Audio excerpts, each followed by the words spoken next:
I am so late to talk about this movie. Batman is many things, and so much so, I don't know where to start, but I do need to, so, we're gonna leave this. What begins by coming out of nowhere, yeah, we all know it will come out on top. The Batman. Except for Joel Schumacher films, but even those movies have its fans. Batman is one of the most iconic comic book heroes of all time. I don't know for sure when his big break truly all started, either the Tim Burton films or maybe somewhere in the comics, but for those who Batman is today. Even if you don't like Batman, you know Batman. In fact, I talked to people about seeing it this weekend, as of the weekend I actually went to go see this, and they told me they weren't into this, but I know what they are into, so it does make me feel better. I don't particularly read Batman comics. I picked up a few graphic novels since they personally interest me, but I don't really read comic books. But I do know him from, well, everything else. Batman 89, Batman Returns, Batman Forever, Batman Robin, Batman Begins, The Dark Knight, The Dark Knight Rises, Batman v Superman. And those are just the theatrical films. He has like 20 to 30 direct-to-DVD movies that are actually fantastic. Take that, Disney direct-to-DVD sequels. There was Batman the Animated Series, which broke ground as one of the most earliest kids' cartoons that in some ways was meant for adults, more so. But still kid-friendly enough where you could just watch a man in a bat costume be a poor people. And then there was the other TV shows. The Lego Batman movie, the video games, the list goes on and on. And on. And so much so, I don't really know another Batman movie would have worked, honestly. It's not that they got Robert Pattison to play Batman this time. If anything, I mean, I feel like every single time they could cast someone as Batman, everyone's hesitant until it shows off they are the right choices, such as with Michael Keaton and Ben Affleck, and even Heath Ledger as Joker, one of the best film performances in recent film history. Plus, I never saw the Twilight movies. I saw them in Tenet, and my favorite film of all time, The Lighthouse. I just thought it was a bit too soon, but looking it up, the movie practically has the same time span from The Dark Knight Rises as Batman Begins did with Batman and Robin. We also did have Affleck in Batman v Superman.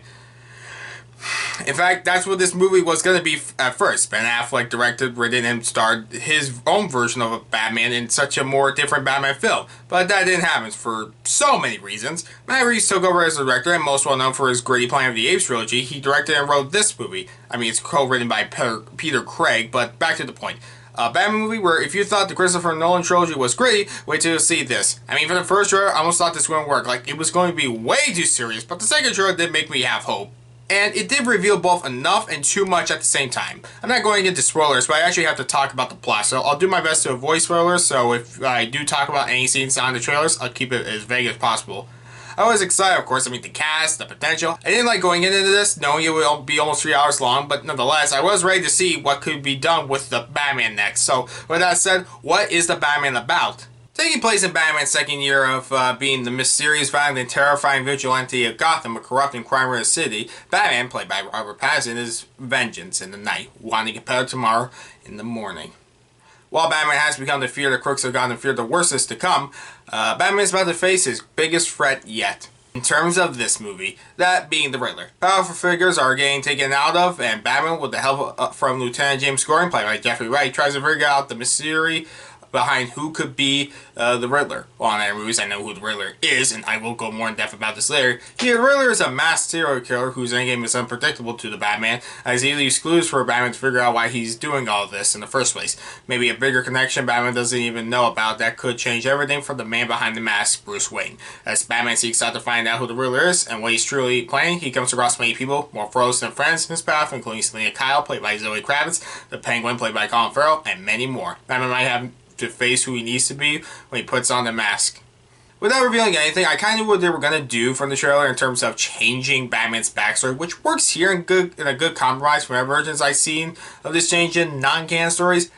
The movies might have been predictable in that, and I kind of knew where the story was going, and I could nitpick it, but that isn't what it should be talked about, since the movie is fantastic. I love this movie. Minus my little problems here and there. I mean, at 3 hours, I do think this movie kind of earns some runtime, but being this long does make it a bit annoying to watch at home, and it is probably too soon to see how this, ranks against other movies. But going to the theaters, seeing it in Dolby and IMAX, this might be one of my top 10 films of the year. This is the first time I think I ever saw a Batman movie where it sends shivers down my spine. The acting is fantastic. Robert Pattison is Batman. And sure, I don't know if I see he's the best Batman, but time will tell. But everyone else does nail it. Kravitz is Catwoman, which probably helps since she played Catwoman in the Lego Batman movie. I know, weird. And then there was Colin Farrell as the Penguin, Jeffrey Wright as James Gordon, Andy Serkis as Alfred. Then there's the cinematography, the action, the lighting, the story. It feels like this is the right next step for Batman to take. Personally, in general, from where Batman is currently, like in many other shows or movies I've seen, I wasn't sure if this be a step back, but it's felt the right next step and a new beginning at the same time. This is definitely the most I've seen from Batman in the Batman movie, which isn't saying much if this movie is 3 hours long, but there's barely any Bruce Wayne stuff. We're given enough information to know who Bruce Wayne is, but Batman's at the center, and now that I think about it, every scene does have Batman in it, so it really feels like this is a Batman story. We're figuring out the mystery the same time he is. And it's a good mystery where the film wanted to be like a noir detective movie, and it does a good job creating a mystery for Batman to solve, redefining the Riddler, who as a kid I loved since the clues and stuff was entertaining for Batman to figure out, the detective stuff. But for the trailer, I thought it was a bit much how serious they were making him. Like, I know the original costume wouldn't work, but they make the new outfit work here. I thought it looked a bit much, but yeah, it worked. I just thought it was like why so serious, you know? Wait a minute. This is honestly the most realistic and brutal Batman film I've ever seen. I was right, this isn't rated R, and looking up, it's because of the lack of blood, nudity, and profanity. The characters curse constantly. I heard the S word 5 to 10 times, but they say the F word once, so it's fine. I mean, the way this movie opens, I'm glad I told my family not to bring my 10-year-old brother to this. I mean, you know, by the time I'm recording myself filming this review, he went with friends to go see this movie, so I do what I know. I've seen other Batman stuff where he's more caring, but here he is someone who has a job to do and doesn't care if people see him as the bad guy, which is part of the story. Like, it does have an arc for Batman, which I thought was kind of profound, albeit not something that new, but it works. Anyways, yeah, some characters are much different than other versions. Like, one huge character reveal, my brother actually whispered to me, Matthew, the one who's like a year younger than me, not the 10-year-old one. He whispered to me, "Is that true?" Which I told him, it kind of. I'm not a Batman expert, but I know what sources they pulled from while still making this movie its own thing. The movie's action is brutal. Like, usually when a movie has an action sequence at night, it's hard to make out what you're watching, but here it does work and makes sense. Batman is at night, uses his shadows, and there's a good balance of silhouettes on screen or even not seeing him at all. It creates a version of Batman where I'm actually scared of him at times. Like, a character who does know he's helping out, I honestly don't know what he's capable of, but he is still Batman. While he does have his code, he's intense in this movie. I love Batman, but I've never been afraid of him. I'm sure I've seen Batman do darker things, most of the time done wrong, season 3 of Titans, but he's still the Batman. I like in this movie his connection to Gordon in this movie where I don't find out how he met Gordon. I don't know when they gained each other's trust, but you know how they gained it, and it was cool to see Batman at crime scenes with other cops, which has been done before, but here I truly know why the cops wouldn't be comfortable with this guy at crime scene, even if they know he knows what he's doing. The story is fantastic. Like I said before, I've seen what it takes from in other Batman stories, or even that unpredictable. Like, if you saw the trailer, I think we all know what the cliche they were going to do with it was. It happens so late in the movie, so I guess I should talk about what's wrong with this movie, though. As much as I praise the other elements of this movie, I mean, the other actors all nail their roles. That almost goes without saying. This movie isn't perfect, though. No movie's flawless. If a movie is perfect to you, it's always a personal thing. So when IGN gives this movie a 10 out of 10, that's a bit much. As I said, there's very little Bruce Wayne in this movie, which I've always liked Bruce Wayne, especially in Batman the Animated Series. And it's not like this movie would have gone off track if it focused less on Batman than Bruce Wayne, since without spoiling it, I mean, the trailer really said this, so this isn't a spoiler. I'm still keeping it vague, though. He's integral to the story, and when he figures out it, I see how he reacts to it, and I really love the scene he shares with Alfred, how this information impacts him, but I don't know how the public reacts, which I feel like is a loose end that never gets resolved. In fact, when the Riddler said in the trailer, "You're not as smart as I thought," ... quote, I presumed he was going to use the information he knew from it, not just for his motivation, but his end goal, which is another loose end that becomes a problem when you think about it.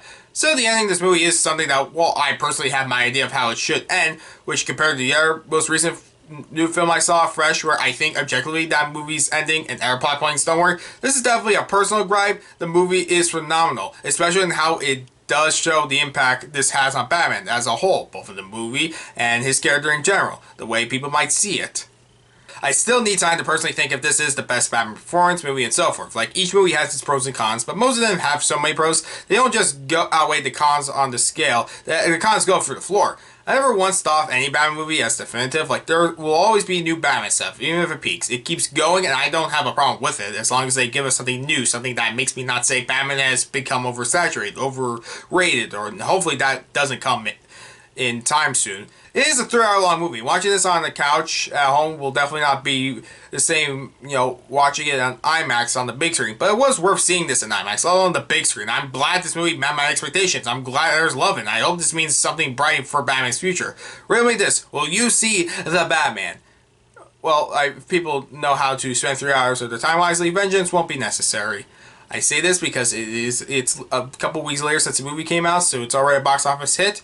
I probably should have changed my review to reflect on that. I have no idea what I mean by that now, but hopefully that sounds cool. I can only do so much. I'm not the Batman. I could have gone on longer, but I didn't want this review to be 3 hours long, okay? That's done. Let's move on. I give the Batman a 9 out of 10.